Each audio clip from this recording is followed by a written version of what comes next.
Good morning, Michael. Good morning, sir. Good morning, Mr. Smear. Yes, well, we'll dispense with the good mornings if you don't mind. I haven't got time for good mornings. As you wish. Now, you wanted to discuss something with me. I think you know why I'm here. I don't think I do. Tell him. Tell me what? Tell him what you told your mother last night. Come on. Sexual intercourse Can often bring up pregnancy in the adult female. can often bring about pregnancy in the adult female, yes. Yes? You heard that, did you? Yes? Yes, well, I'd like an explanation if it's not too much trouble. An explanation of what? An explanation of how my son came to be using language like that in front of his mother. Well, I assume it's something that Michael's been learning in his biology classes, is that right? Yes, sir. Yes, with Mr. Hent. Glad to see some of it's sinking in. Well, this is a turn-up and no mistake. What is? I didn't imagine you'd be quite so barefaced about it. About what? I came here today to make a complaint about my son being exposed to gutter language in the playground. I am frankly staggered to find that this is something he's actually been taught in a classroom. I mean, what is going on here? Well, we're trying to teach your son. Are you indeed? Trying to teach him what? How to embarrass his parents? How to smack himself with heroin? What? Mr. Smear, I can assure you we have no... Call yourself a school? Well, I don't actually call myself a school. Well, be ashamed of yourself, filling a young lad's head with filth like that. Well, let me tell you something about the real world. You're here to provide a service. Well, that's quite right. Oh, well, that's quite right. Yes, well, I'm not happy with it. I'm not happy with the service you're providing. Would you rather that Michael didn't attend biology classes? Well, certainly I would, if those are the kind of lies I can expect to hear repeated at the dinner table. They're not lies, Mr. Smear. Oh, aren't they? Are they? What? Sexual intercourse can bring about pregnancy in the adult female? Well, that's quite true. True, my arse. It's nothing more than a disgusting rumour put about by trendy young people in the 60s. Trendy young people in their 60s? In the 60s. That's when it all started, people like you. I can assure you, Mr. Smear, that sexual reproduction has been part of the biology syllabus for many years. I don't care about your blasted syllabus. What good is a blasted syllabus out there? Where? Out there. The Arkwright Road? Arkwright Jungle, I call it. Well, what would you rather we taught your son? I would rather you taught him values, Mr. Casalingua. Values. Respect, decency, standards. That's what you're here for. You're not here to poison my son with a lot of randy sex talk. Michael definitely is your son, is he? Well, certainly he's my son. Well, then it's safe to assume that at some stage you and Mrs. Smear must have had sexual intercourse. Right, that's it. I've had enough of this. I'm going to knock some sense into you myself. Well, you're going to fight me now, eh? Yes, I bloody well am. I'm not going to stand for this. Well, do you mind if I do? Talking like that in front of the boy, you're a bloody disgrace. Mr. Smear, how can Michael be your son if you and Mrs. Smear have not had sexual intercourse? Michael is my son. Yes? In the normal way.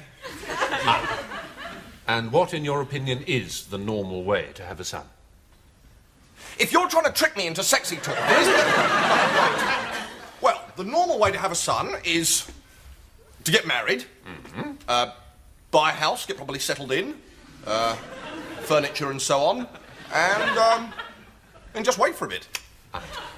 Make sure you eat properly, 3 hot meals a day. 3 hot meals? Hot meals, yes. Right. And Michael just sort of popped up, did he? Yes, well, of course, it's a few years ago now, but I think, yes, one day he was just there. And at no stage did you or Mrs. Smear engage in any act of sexual intimacy? Yes, it's very hard for you to believe, isn't it? It's very hard for you to believe that there's still some of us who can bring a child into this world without recourse to cannabis and government handouts. I don't know what to say. No, I bet you don't. It's not every day a consumer stands up to you and makes demands, is it? Well, not of this nature, certainly. No, well, welcome to the harsh realities of the marketplace, Mr. Casalingua. Right, OK, so what do you want me to do? Well, it's perfectly obvious, isn't it? Not to me. Well, I mean, if I go to Littlewoods and say that I'm not happy with a cardigan, for example, well, they'll change it for me, and gladly. You want me to change your son? Well, of course I do. Mine is soiled now. I'm afraid we don't have any spare sons. Typical, isn't it? Well, what have you got of equal value?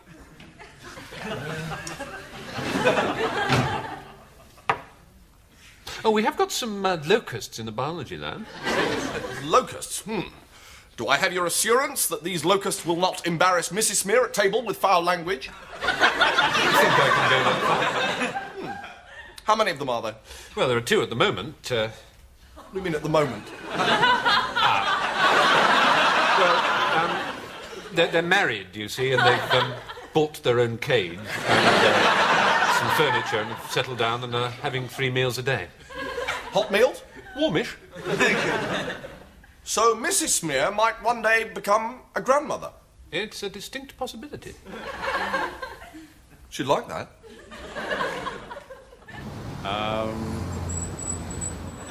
Well, they've got hotter pavements, I know that. Well, Sue Laurie used to, before she went mad. No.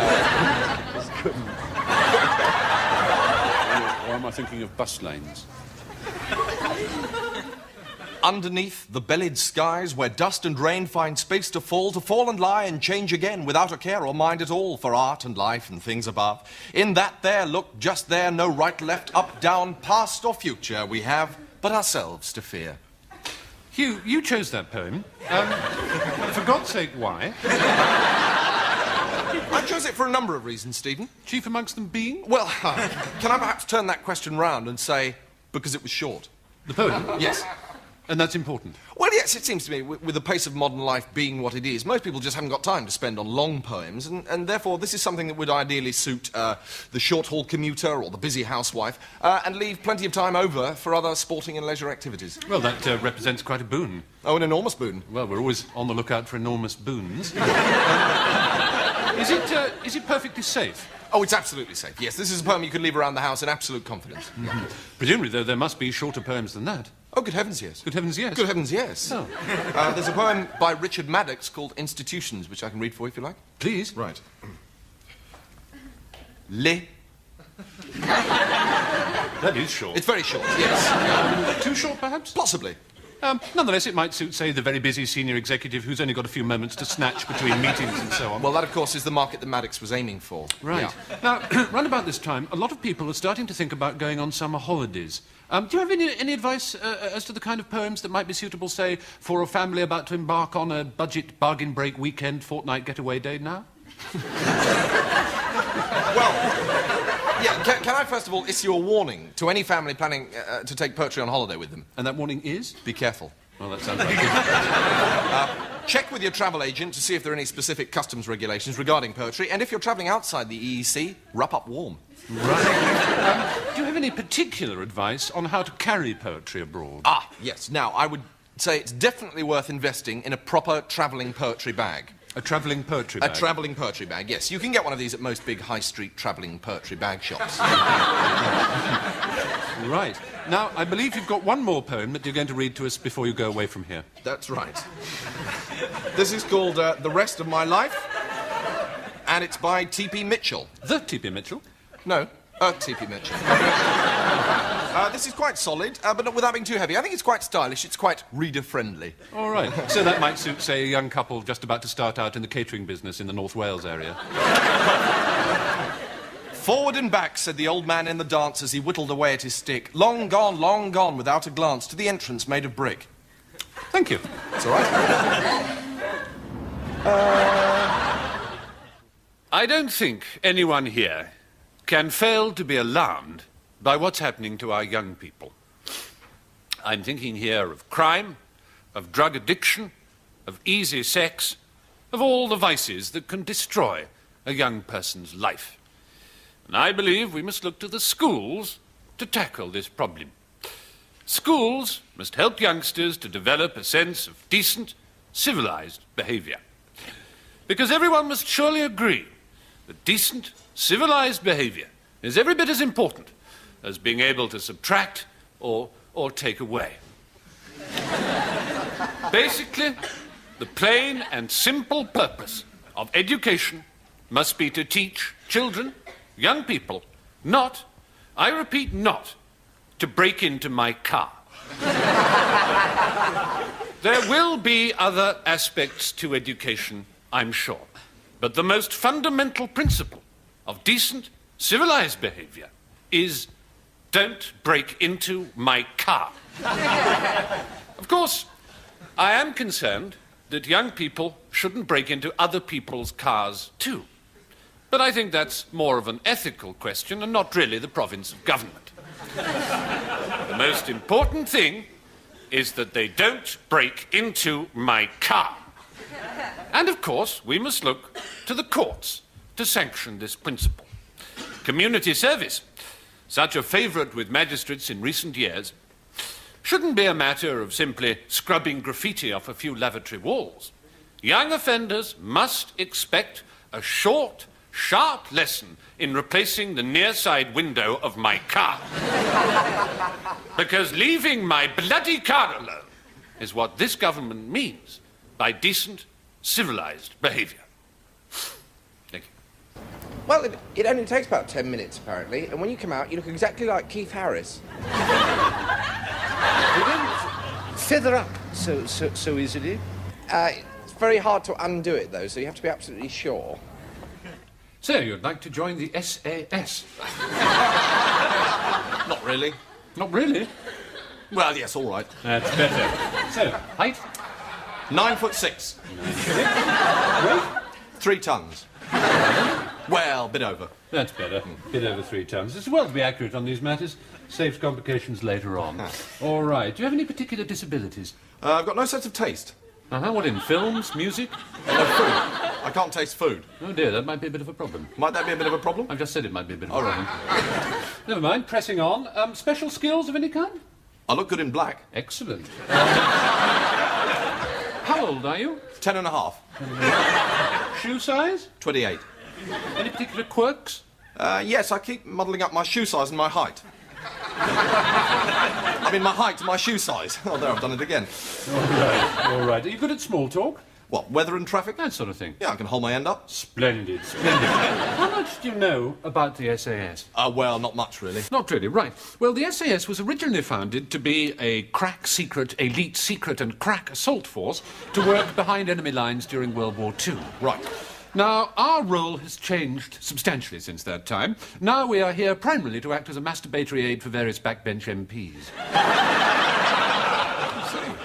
Yes, I'm afraid so. You see, it seems that a lot of today's parliamentarians are quite unable to achieve sexual gratification without fantasising about their SAS, you see. So we have to go about the place being crack, secret, and assaulting and secret and crack all the time, and as elite as possible, just so these people can keep their marriages intact. Doesn't sound very exciting. No. Have you got anything else on your cards? Well, we are looking for someone to go through that door there. Which door where? That one, there. Oh.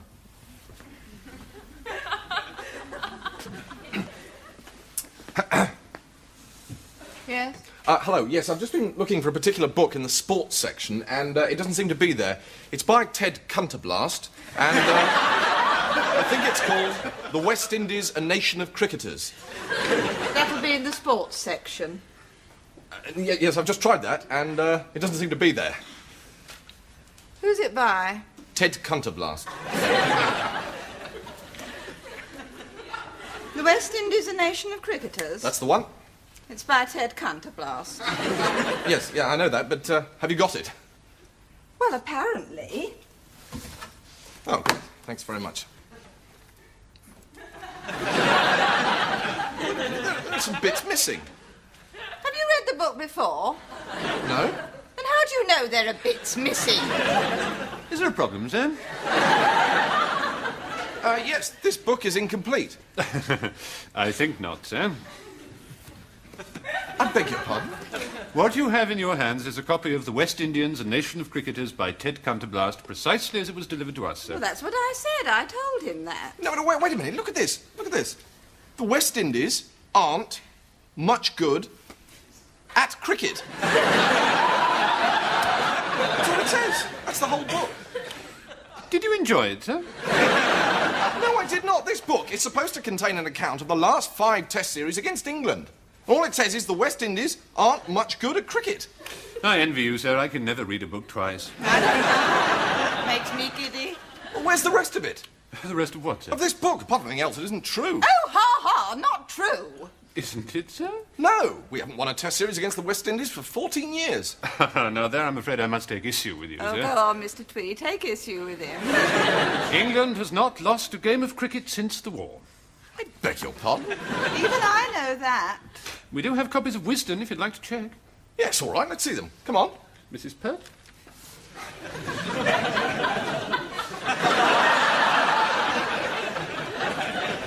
England is great and much better than any other country in the world.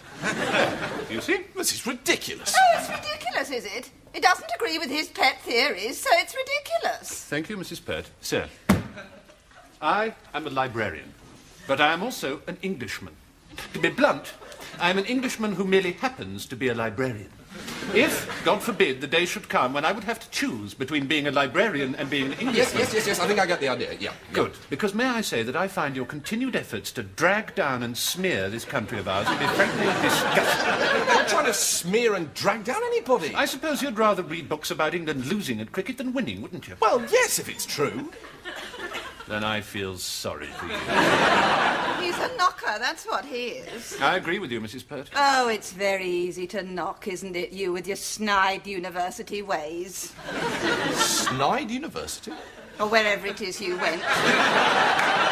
So often these days, sir, we see, don't we, these so-called clever people who just can't wait to tear down and destroy. And knock. And knock, yes. But do they ever have anything to put in the place of the things that they destroy? No. It's wanton destruction. Nothing off. Well, yes, just a bit of an exaggeration, but sometimes you really have to wonder what's happening to this country. You do. Well, I started on the piano, then I moved up onto the mantelpiece. Now, Mr. New, do you claim... That's right, yes, I do indeed claim, yes, that's right. Yes, you claim to be able to bend spoons using psychic energy. Psychic energy, yes, that is the method I have chosen to bend spoons with, yes, that's right. How long have you had this ability? How long exactly? Yes, that's absolutely correct. How long? Yes, indeed. Well? Thank you. You are very sympathetic. Sometimes it's difficult when people are not sympathetic, but you are sympathetic. Thank you.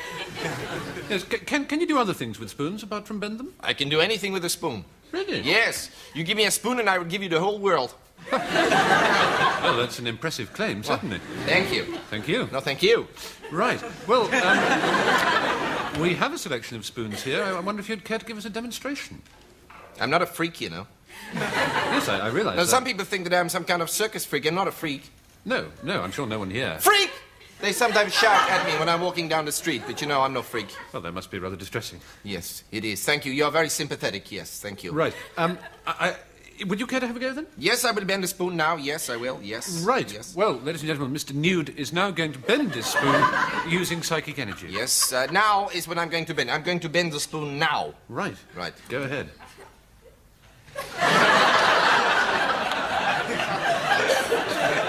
I don't know if your cameras can get in close to see what has happened here, but the spoon is very bent. If I show you an ordinary spoon, you can see that this is now extremely bent. There you go.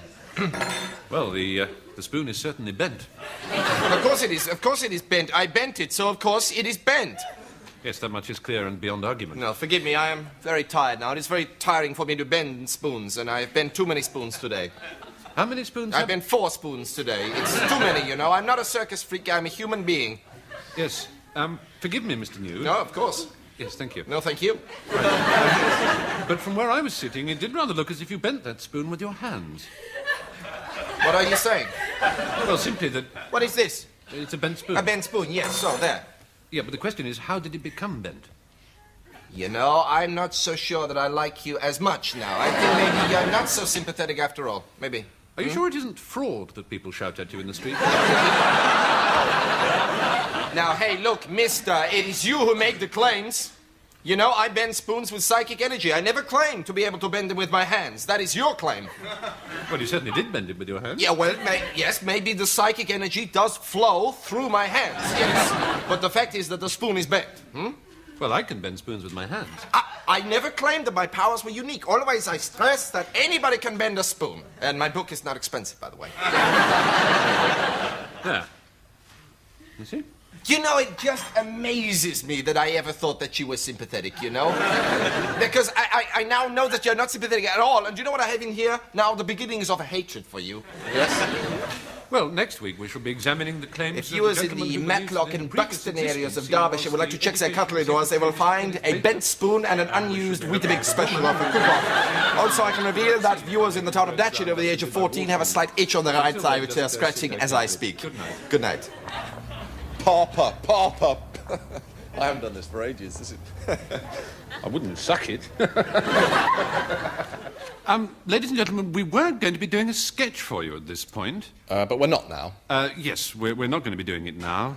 Or ever. Or ever, probably, unless this country radically changes direction. Which looks unlikely. Which, on the face of it, does seem to be unlikely. The reason we're not going to be doing this sketch is that it is a sketch which contains a great deal of sex and violence. A great deal. Yes. Lots of sex, lots of violence. During the course of the sketch, Stephen hits me several times with the golf club. Which, in the ordinary course of events, of course, wouldn't matter, except that I do it very sexily. This is it, see, he does it so sexily, I just wish you could see it, I really do. And the sketch ends with us going to bed together. Violently.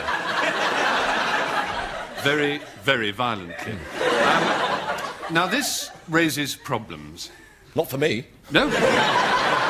Nor indeed for me. But Sir William, now Lord Rees-Mogg, the chairman of the Broadcasting Standards Council, has seen our sketch, and he didn't like it one bit.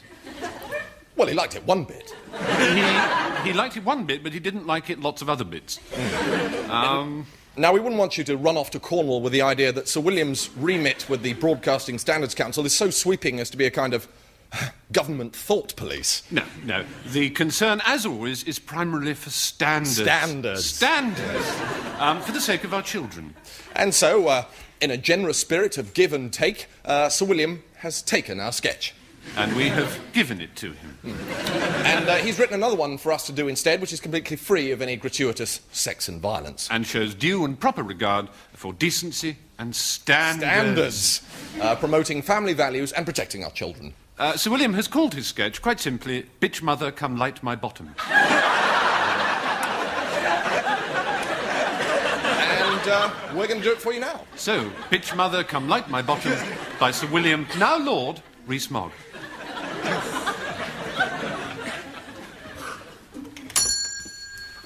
Good morning, sir. Morning. Yes, indeed, sir. It is a good morning. I do believe we are in for a spell, as they used to say in the music halls. Not too hot, but not too mild neither. Pray the weekend just passed, sir. May I inquire as to whether Sir was in receipt of an enjoyableness, or did events prove themselves to be of an otherwise nature? No, very pleasant, thank you. Very pleasant, thank you. Yeah. Thank you, sir. Then, might I take it, sir, that for that period you were not within the boundaries of Lincolnshire, where I understand it rained like a bitch? No, I was nowhere near Lincolnshire. Sir, I am uplifted to hear such things. No, my wife and I spent the weekend in Hull. Sir is married? Yes. I had literally no idea. Never mind.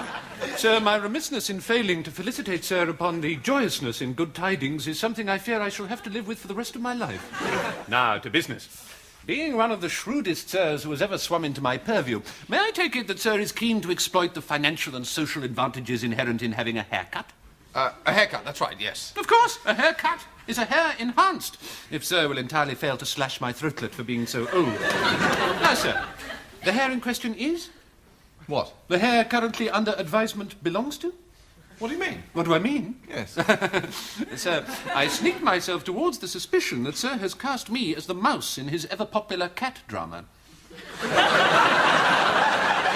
hair. I want you to cut my hair. Your hair? Yes. So your own hair is the hair upon which this entire transaction is to be founded. Why would I come in here to get you to cut someone else's hair? Sir, please set fire to my legs if you think I'm trying to make hair-cutting sound more romantic and glamorous than it really is. But believe me when I tell you that in my position, one cannot be too careful. Really? Yes, indeed, sir. Once, and once only, have I had to cut the hair of a gentleman against his will. And believe me when I tell you that it was both difficult and impossible. No, well, it's my hair. Your hair? Yes. Now, sir, we proceed to that most important of stages. Which one? Which one what? Which of the manifold hairs upon Sir's crisp and twinkling headage would Sir like to place in my professional care for the purposes of securing an encampment? All of them. All of them? Yes. Sir is entirely sure? Well, of course I'm sure. What's the matter with you? Sir, I seek not to question the profoundness of Sir's wonder, merely to express my own humbleness at the prospect of so magnificent a charge. No. Well, all of them. All of them? Yes. All of them? Yes. My word. Is that a problem? Oh, no, indeed, sir. No, indeed, sir. Not a problem, sir.